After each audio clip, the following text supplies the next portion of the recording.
Hey everyone.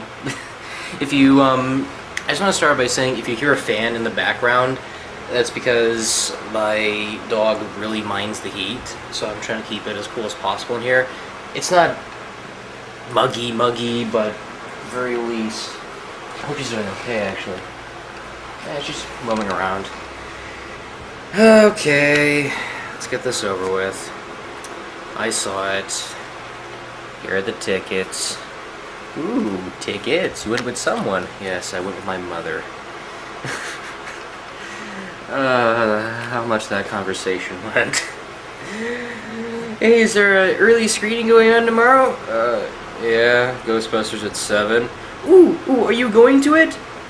Yeah, I have to, you know, it's Ghostbusters. I grew up with the movie. Ooh, can I join? You sure about that? Oh, yes, I seen the trailers. They look funny. They look really funny. I think it could be a funny movie. It doesn't look funny to me. What do you mean? It looks funny to me. Seriously, take me with you. Okay, I guess. And within those hours of Judgment Day yesterday, at least she was optimistic. You know, she said you gotta go with an open mind and stuff like that. Bella, no! Bella, I'm doing something. No.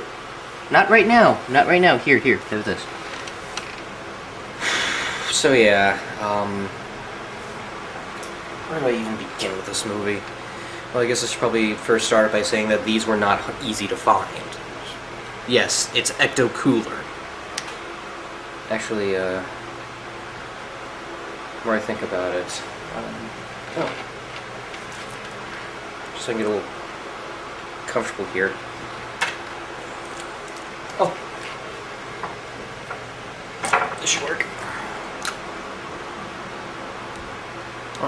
Nope.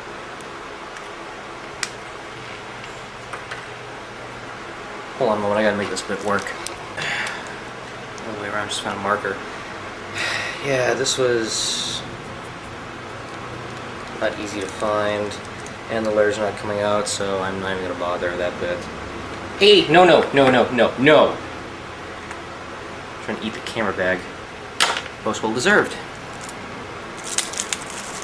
I'll just strike it as it is. This was not easy to find, and this pretty much symbolizes my feelings for this movie. I remember walking out on Memorial Day, going from one grocery store to another looking for this. This was really hard to find. I checked locally, I checked other towns. Nada.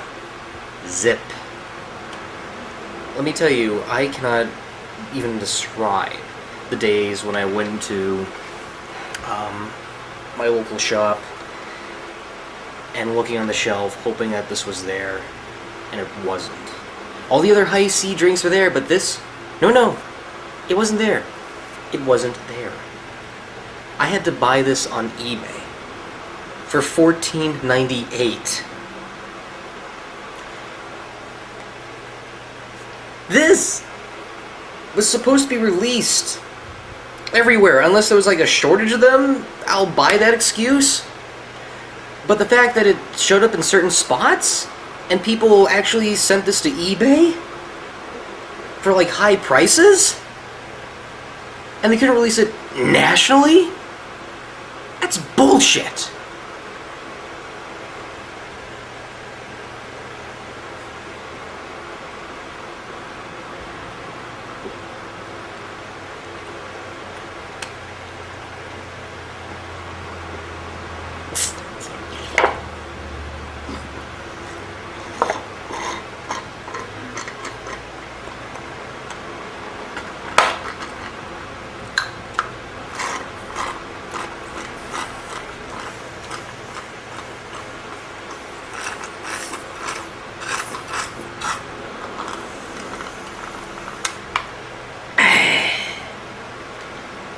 Good thing I have the case of those things in my room.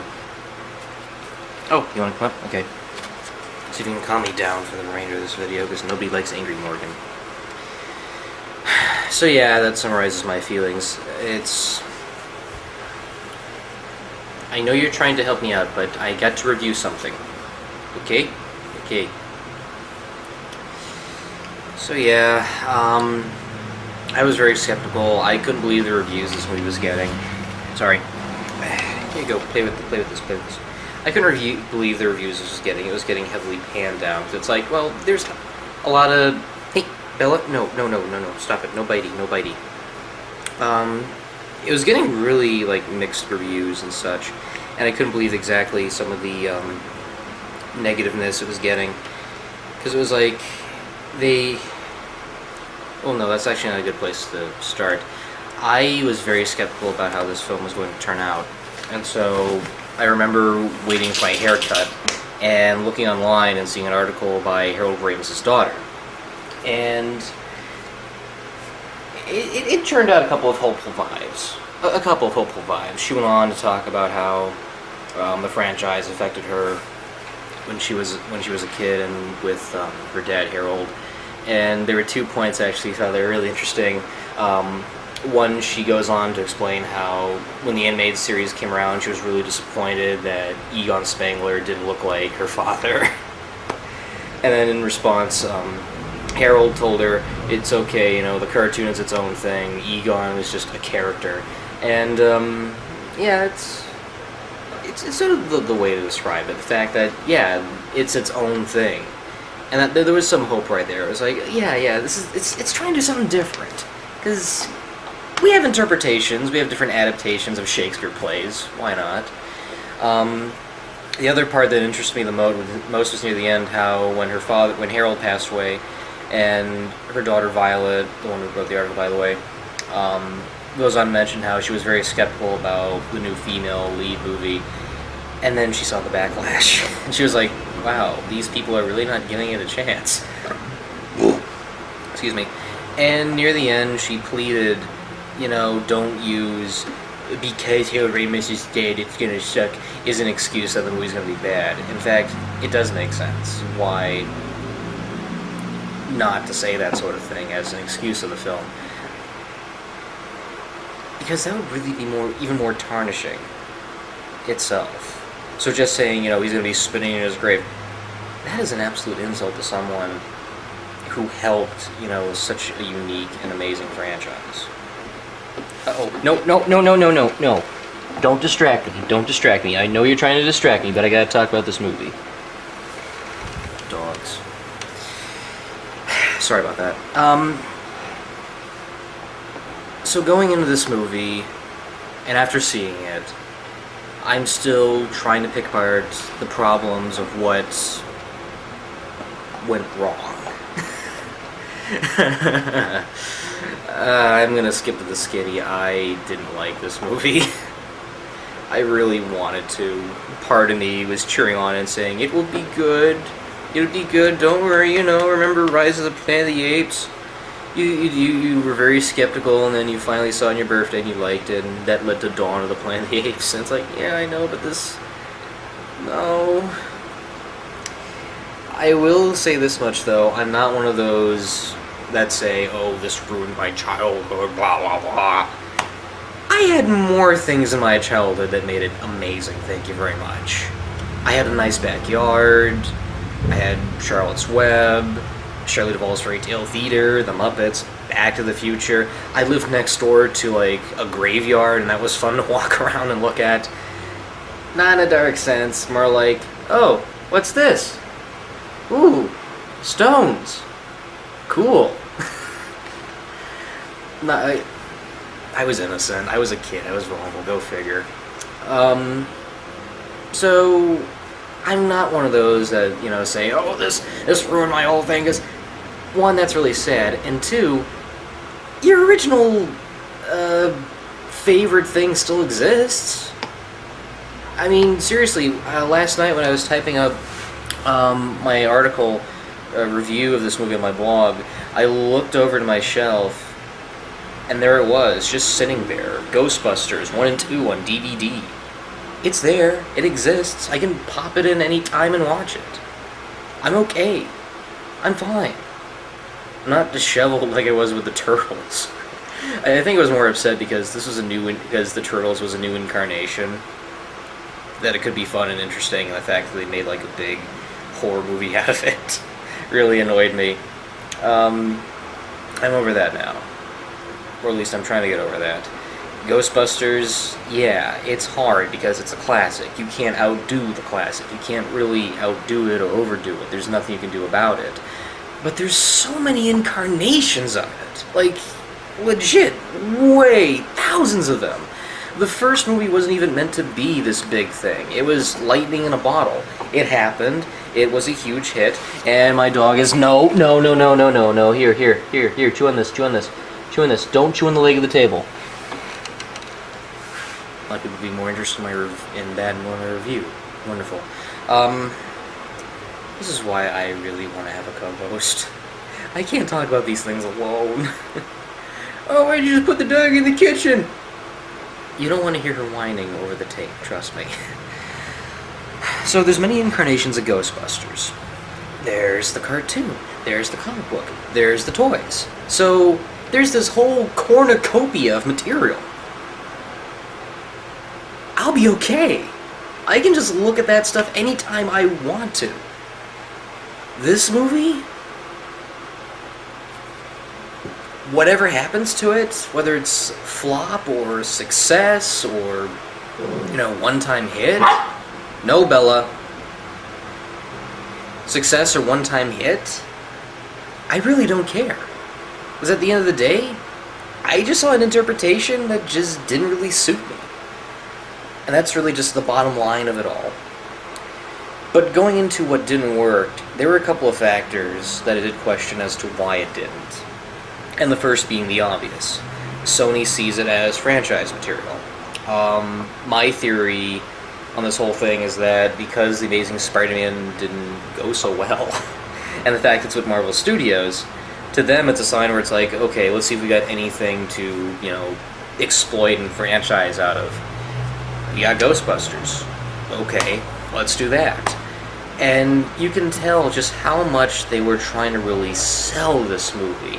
The music, the covers of the theme, Fall Out Boy and Walk the Moon, which I'll be honest, they do play the Fall Out Boy theme at one point, and thankfully it's only like 30 to 40 seconds, because I really hate that theme.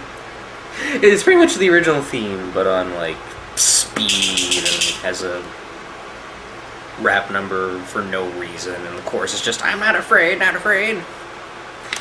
Walk the Moon was a little better. Walk the Moon's take was a little better. Lost my train of thought.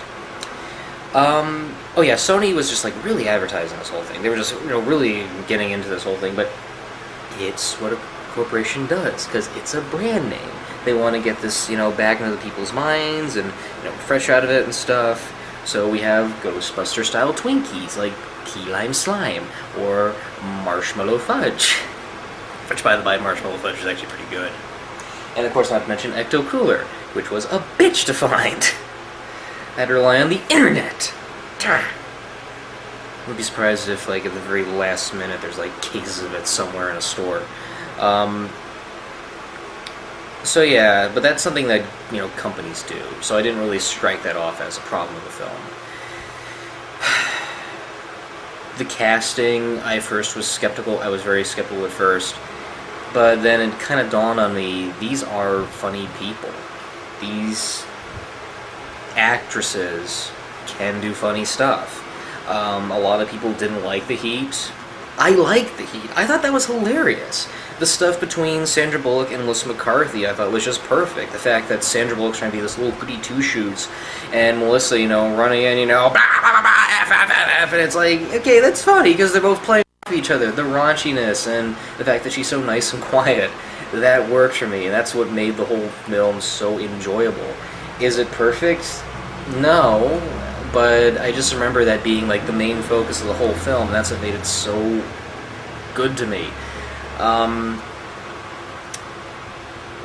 But when I'm seeing these actresses in this film, I'm just sort of sitting there and trying to understand the stuff they're saying is funny, because when I was watching the movie and I was seeing Melissa and Kristen, do all the banter and stuff, I really didn't find it funny at all. I remember just sitting there wondering, where's the joke? Oh, what is that the joke? What is that a running gag or something like that?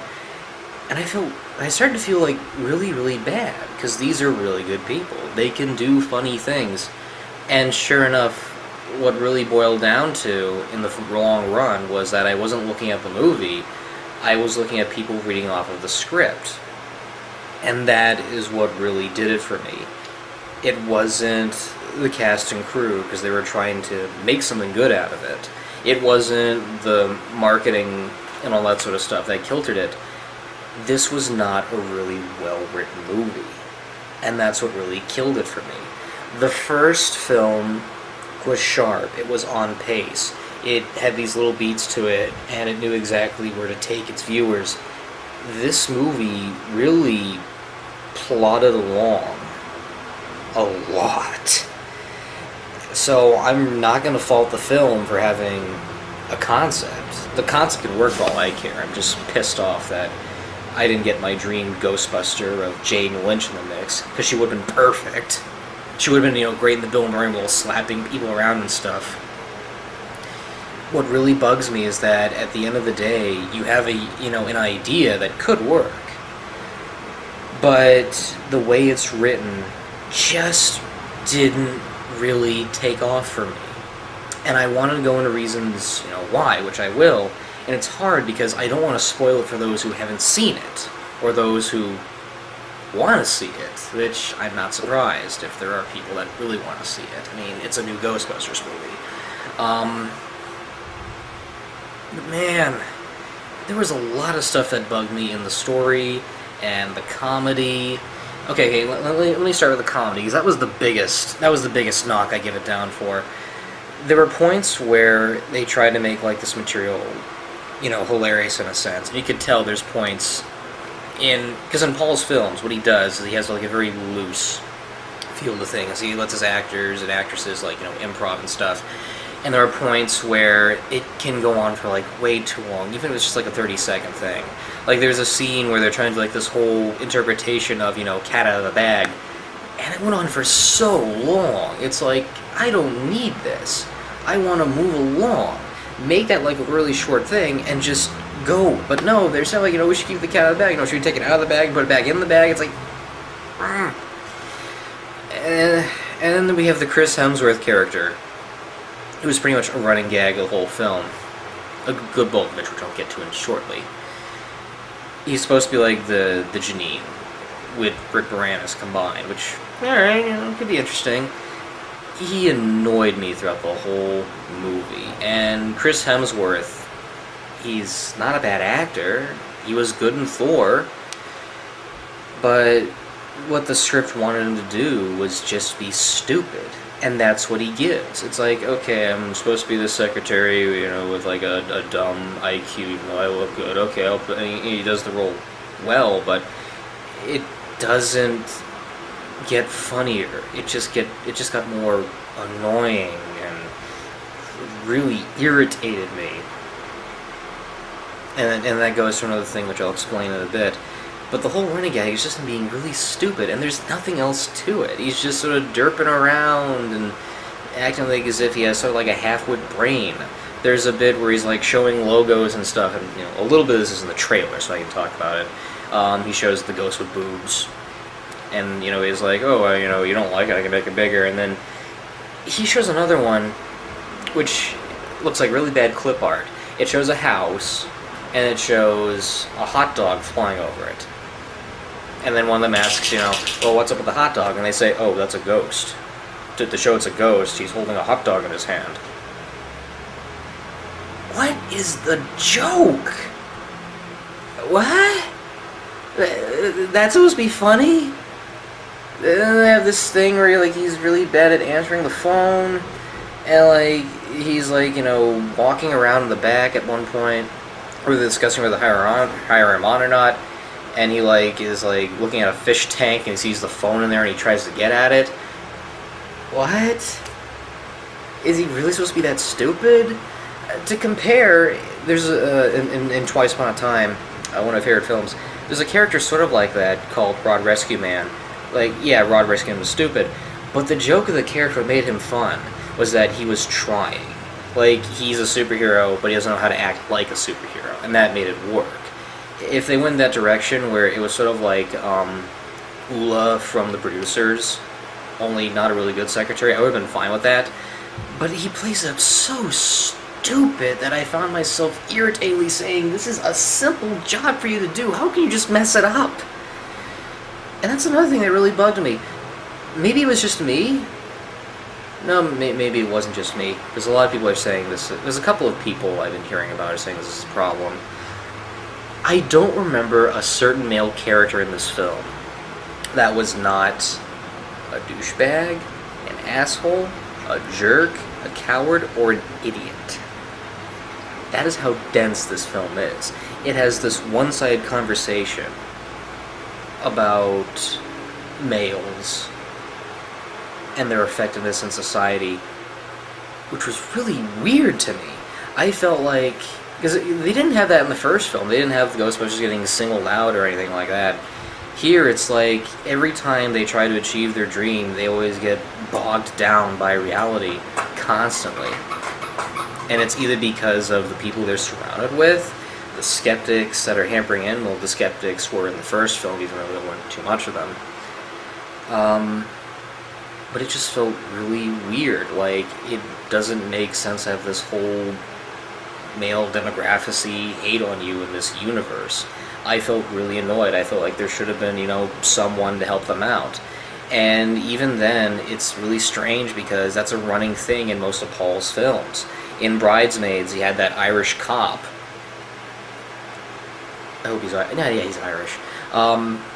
And what made that got a pass for me, because in that movie he pretty much is stuck in his position because of how everyone sees him as like a lowlife and a loser and stuff like that. So he's just watching cars and trying to look out for drunks and stuff like that because he's not brave enough because he's so in contempt. I was okay with that character because it worked for that kind of movie. It's a romantic comedy. Go figure.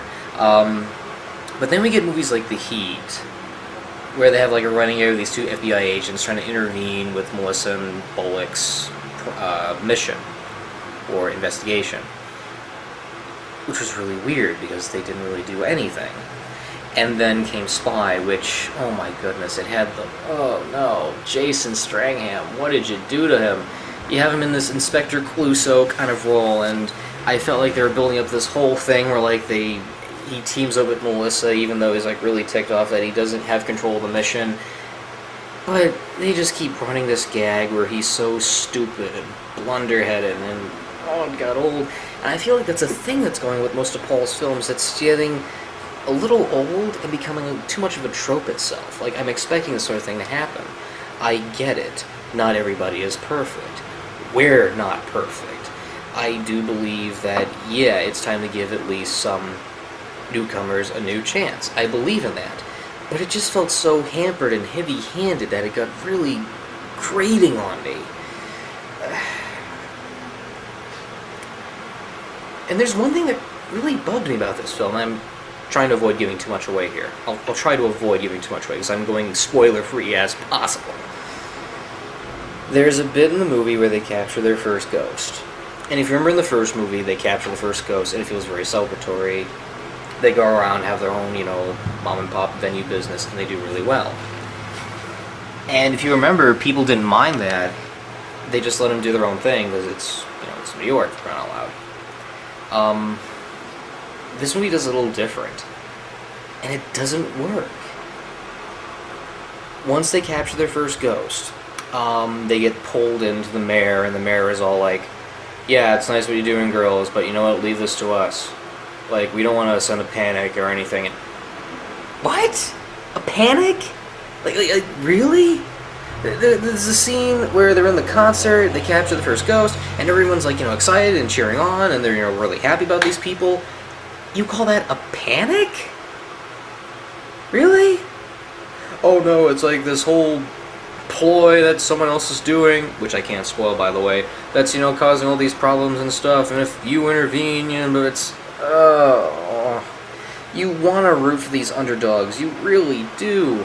you really want to root for them, but when you have this one thing in a way that prevents them from being, like, good guys or seen as good guys, it gets so bothersome because they could have so easily been recognized as good people. But no, it's like, yeah, good job there, now go out there and tell them you're frauds and stuff like that, because we don't want, you know, people to believe in this sort of thing. And it just didn't make any sense. Because even near the end, without revealing too much, even after this big thing and they're trying to cover it up, people still know that it was real and they're not testifying that it was false. Like, some mayor, you are stupid.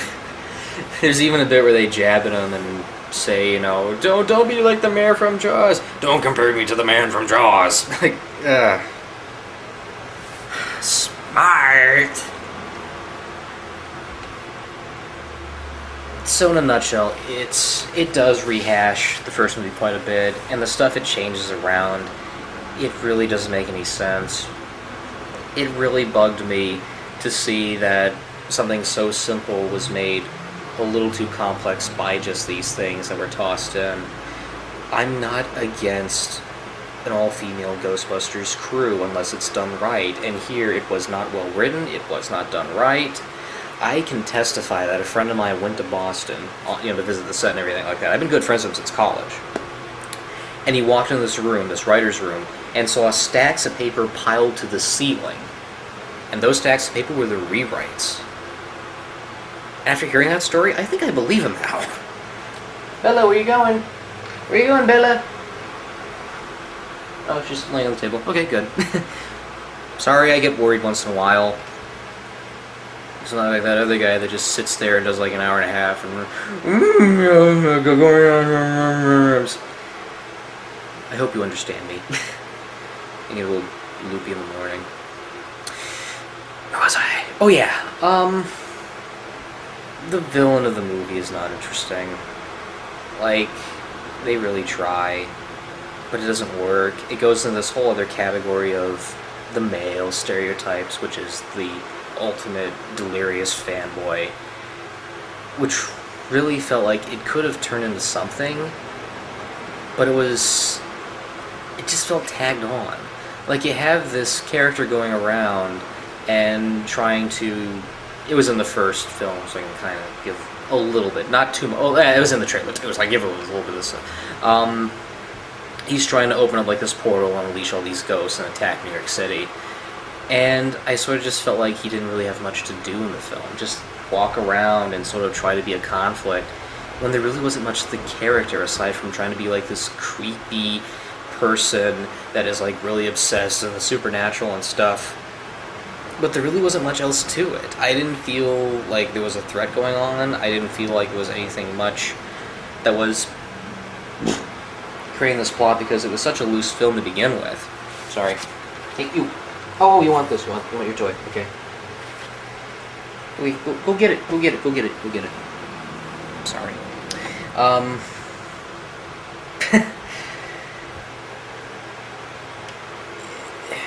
What worked in the first film with those demons, Zool and Vincent and, you know, Gozer, Destroyer Worlds, is that you really didn't know their motivation very well outside of, you know, destroying the world and such. And even then, they mentioned at one point in the original film how the building they were at is, you know, originally set for human sacrifices and stuff like that, which I bought. Hell, if Seattle can have an underground city and have, like, an entire new one built over it, which, by the way, the underground tour, do check it out when you're in Seattle, I can buy that. But what I can't buy is someone walking around and just saying, oh, I have, you know, this big obsession with ghosts, and I want to, you know, create this whole mass hysteria or something like that just to free them out. And that's really the gist of it. There wasn't anything else to it. It's not like he had, like, brothers or anything on the other side. It was just, oh, I'm here to cause trouble, and that was it. Not to mention the big climax, which is so overstuffed.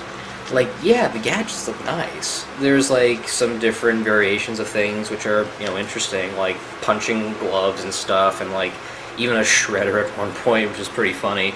But I just felt the climax was so overblown and long. and they're trying to do like this whole concept where it's like old New York is trying to take over, you know, modern New York, and there wasn't much of a payoff to it.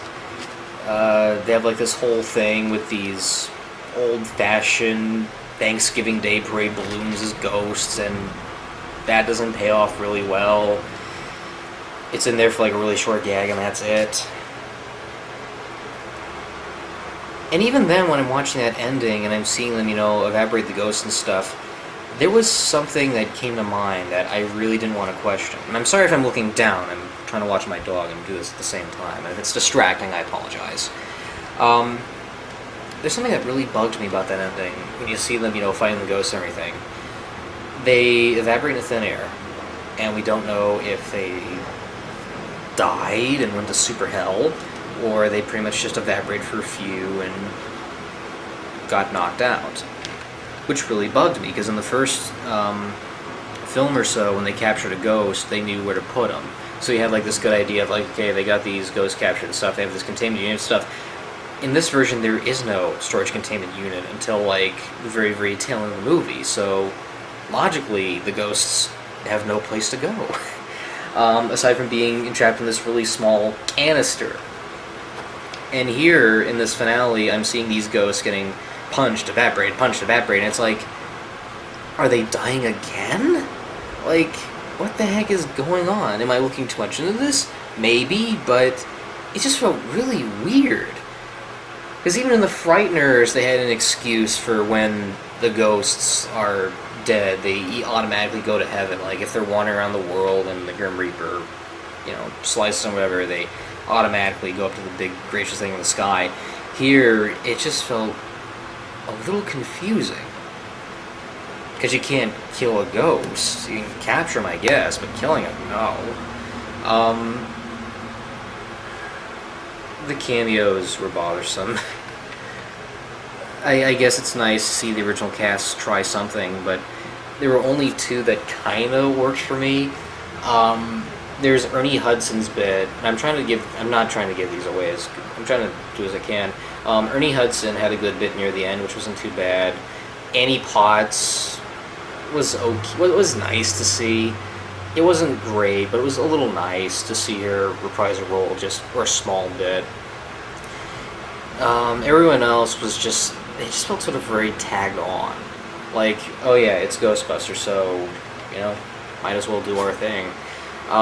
There's one in particular, and this one plays like a scientist that's really skeptical of the Ghostbusters' actions. And the way they did that, I felt like a very big disservice to me. Because in the original, you had Walter Beck trying to shut them down and stuff like that. And I hope I'm not giving this away. I probably am anyway. Because everybody probably knows by now who it is. But, you know, for those who haven't seen the movie, I'll do as best I can. And in the film, the person who went against Walter Peck was against Walter Peck and everything that Walter Peck stood for. You know, the government, reality, the fact that they wanted to control their division and stuff like that, and examine things, and shut them down and all that. And to see him in a role like that sort of contradicted the original character that went against Walter Peck. That's how I felt about it.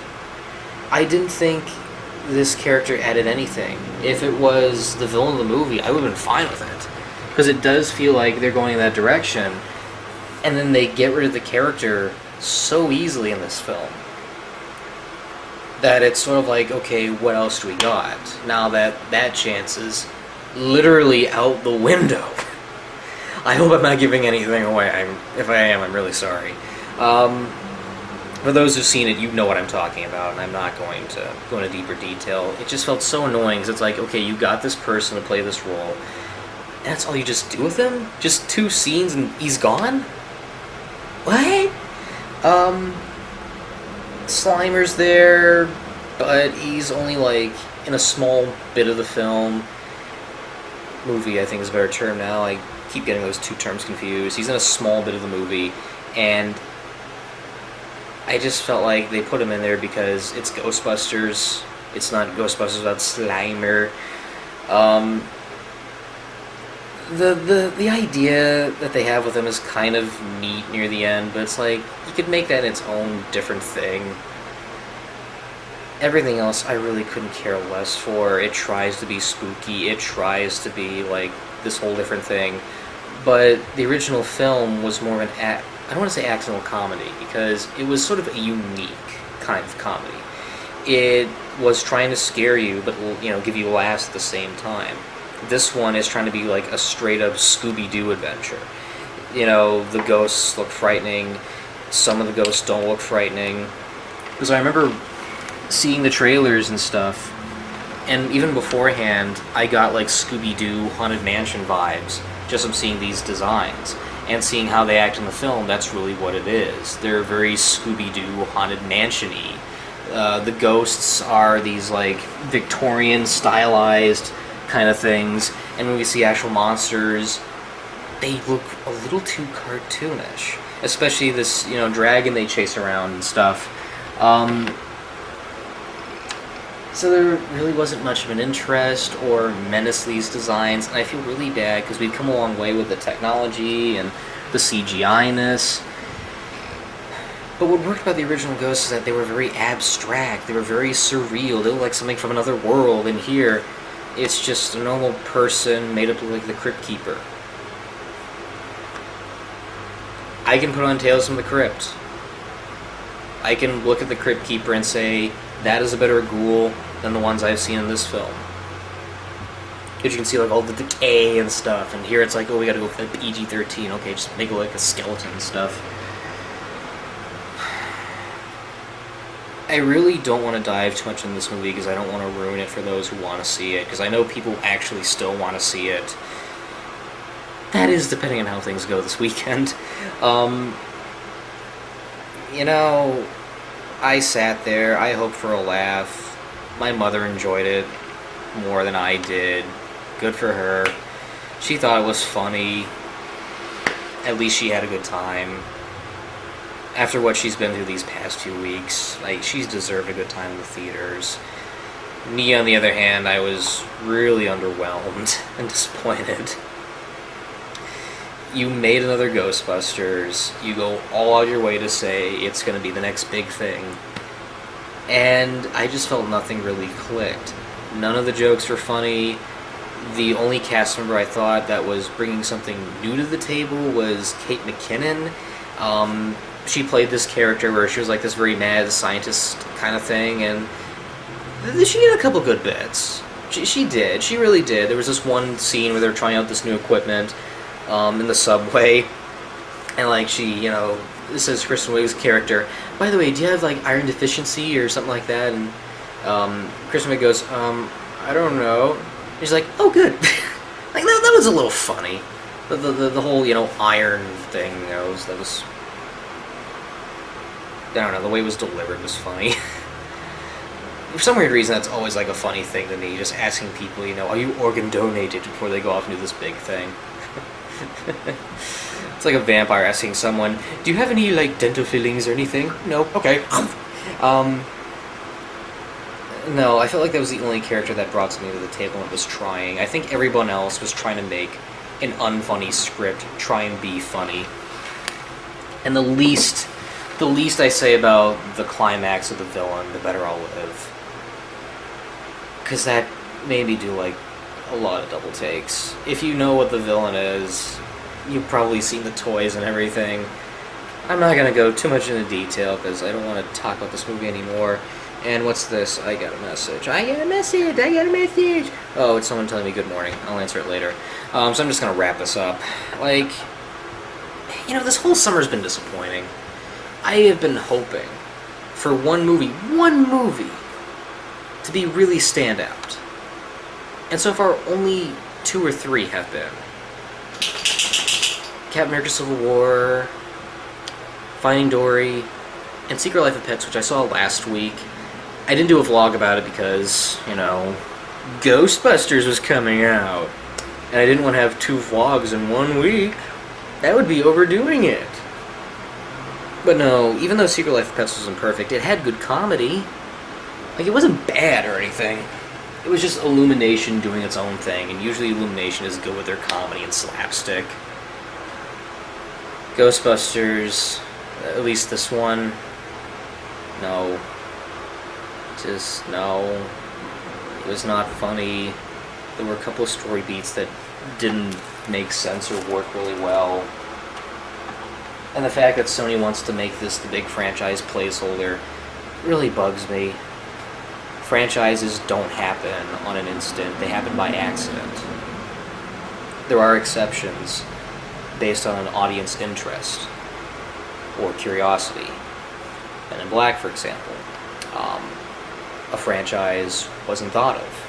And then the film became a hit. And it's like, yeah, we want to see more of this because we can see this working. Guardians of the Galaxy is another one. A lot of people had no idea what it was about. It wasn't that popular at the time. The movie came out. Everyone loved it.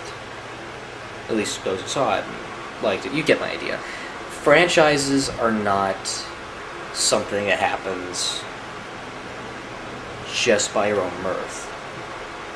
It is lightning. And when it strikes on the big screen, it strikes. Let me tell you, the past films I've seen this summer are going to fade into rental obscurity. Alice the Looking Glass, Warcraft, Independence Day Resurgence, and now this one. And chances are the only people who are going to remember this are those who are there seeing it and remembering how it was not good, how it didn't live up to expectations.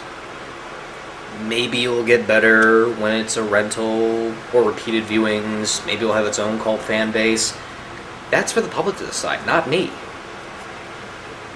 But does it really deserve all this big hate that it's getting? No. I really don't think so. At the end of the day, it's just a bad product. A bad product that was caused by an unfunny, not well-focused, really not well put together script. And the fact that they tried to make it work. The fact they tried to make it funny and unique and everything that makes a summer blockbuster. Just didn't come together. There are certain exceptions, but this isn't one. Those are my 2 cents. Now, if you excuse me, I can't wait for Star Trek Beyond to come out next week.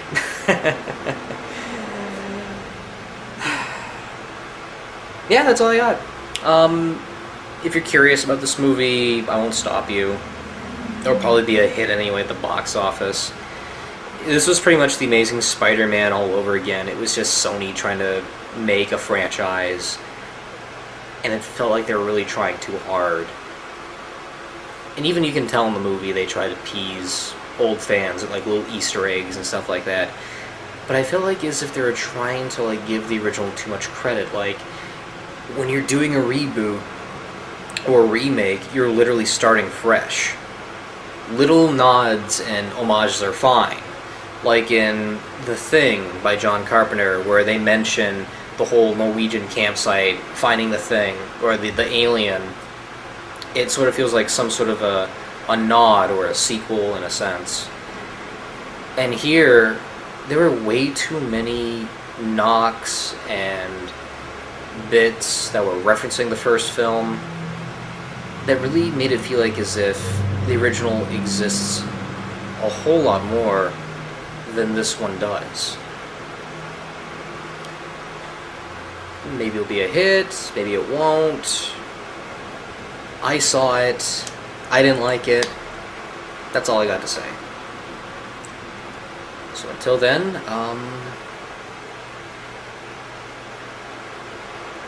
go see a good movie.